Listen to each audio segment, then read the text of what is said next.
Hey, what's going on YouTube? Today we're going to pick up where we left off last week and get to the next 4 fish, continuing part of our favorite 22 South and Central American cichlid series. Today, me and Will have got some really special fish that the both of us have enjoyed over the past couple years, and we look forward to sharing those fish with you guys today. We hope that you enjoy.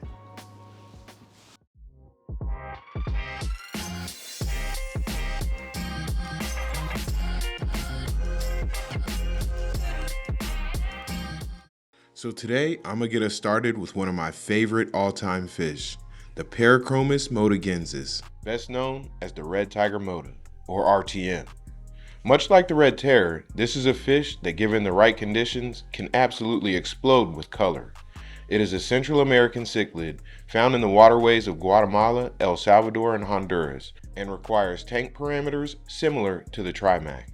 When I first bought my RTMs, I did so with the intent to breed. So I ordered 5 red Tiger Motas and started them in a 20-gallon tank as babies. As they started to grow, I moved them to a 55-gallon and finally to a 75-gallon aquarium. The hope was to have a pair form naturally over the course of raising them. Unfortunately for me, I ended up with 4 females and 1 male, who eventually died from bullying and stress. That's when I knew that the 75 gallons I was providing them was just not enough space. So I decided to rehome a couple of the females, leaving me with these 2, sharing a 60-gallon aquarium. In our last couple videos, Will and I moved several fish across both of our fish rooms, and if you haven't had a chance to check that out, I'll put a link in the upper right hand corner. I talked about having moved what I believe to be a red Tiger Mota pair into this 75-gallon aquarium. Before the fish police come out, I know 75 gallons is the recommended tank size for 1 male RTM, with 125 being the minimum. And as is the case in this hobby, I'll move them both into a bigger size tank when their growth and behavior dictate. The males normally max out at about 12 inches, with the females normally between the 8 and 10 inch range. Sexing this fish as a juvenile was difficult for me, but as this fish aged, they are distinctly different in size and in color. The males are much larger and dull in color, where the females literally explode with bright reds, yellows, and oranges. As of now, the size and setup is ideal. The aquarium is set up with plenty of line of sight breaks using fake plants, driftwood, and rock.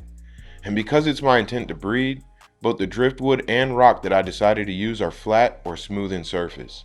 And who knows, in the next couple weeks, I might just get some fry.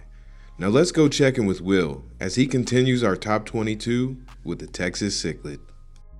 The Texas cichlid is commonly recognized by its cream and turquoise spots.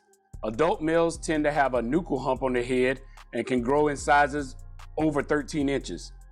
It is recommended that you keep this fish in a minimum tank size of 55 gallons, but only if you're keeping it by itself, and nothing smaller than a 75 for breeding, and when keeping with tank mates, nothing smaller than a 125-gallon tank. Luckily for me, I have mine in a 250-gallon, so he has plenty of room.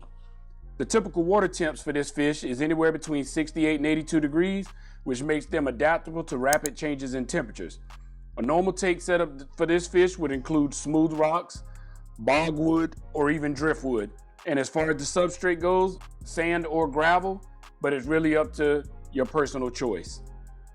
The diet for the Texas cichlid is really different because they're omnivorous and needs to be fed a meaty diet that is balanced with vegetation. They'll eat anything from flakes to pellets to live or even frozen foods. My fish are fed extreme big fella pellets along with Ron cichlid food. Another thing I like about the Texas cichlid is that there's actually different types of Texas cichlid. You have the green Texas, the electric blue Texas, and even the red Texas. So that's one thing about it that stood out to me, that you can have one fish, but also multiple colors of the fish. Also, the recommended tank mix for these fish is the fish such as the convict, firemouth, the Jack Dempsey, or even the green terror cichlid.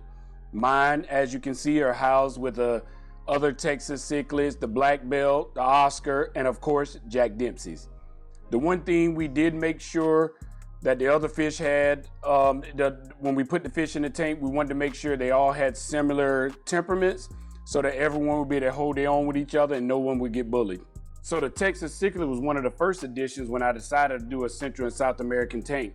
I got him when he was only about 2 inches in size. And as you can see, he's well over 10 inches. And I think it can actually get a little bigger.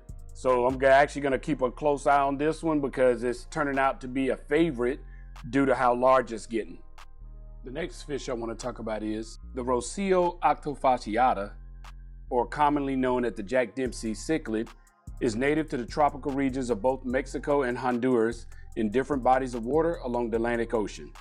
Jack Dempseys are known to be large, fairly large fish, with the males growing in size up to 10 inches in length. The female Dempseys are typically a lot smaller. Both males and females have an average lifespan of 8 to 10 years when kept in tanks that are properly maintained. In my tank, I like to keep my water temps at 80 degrees with plenty of rocky hiding places to imitate the ditches and creeks. This fish prefers a pH of between 6 and 7 and a water hardness of 9 to 20 DGH. Some hardy plants like anubias are a good choice to add because they are difficult for the fish to dig up, and the floating plants can mimic the low light conditions of their natural habitat. Just like a lot of the Central American cichlids that I own, the Jack Dempsey is considered to be aggressive and very territorial.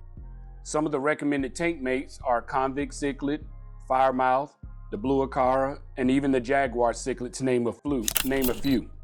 As you can see, I have mine in a tank with a black belt, an Oscar, Salvini, Texas cichlid, electric blue Texas, and also a catfish that's actually, it's part of the catfish family, but it's actually an iridescent shark. My personal experience owning the Jack Dempsey has been relatively good because they're low maintenance. Other than my Oscar, the Jack Dempsey is one of my favorites due to its color and its bossy, aggressive behavior. When I first saw the mean and aggressive look on the Jack Dempsey, I knew it was one of the fish that I had to add to my tank. So having my whole little system of 3 fish at a time, I bought 3 Jack Dempseys at the same time.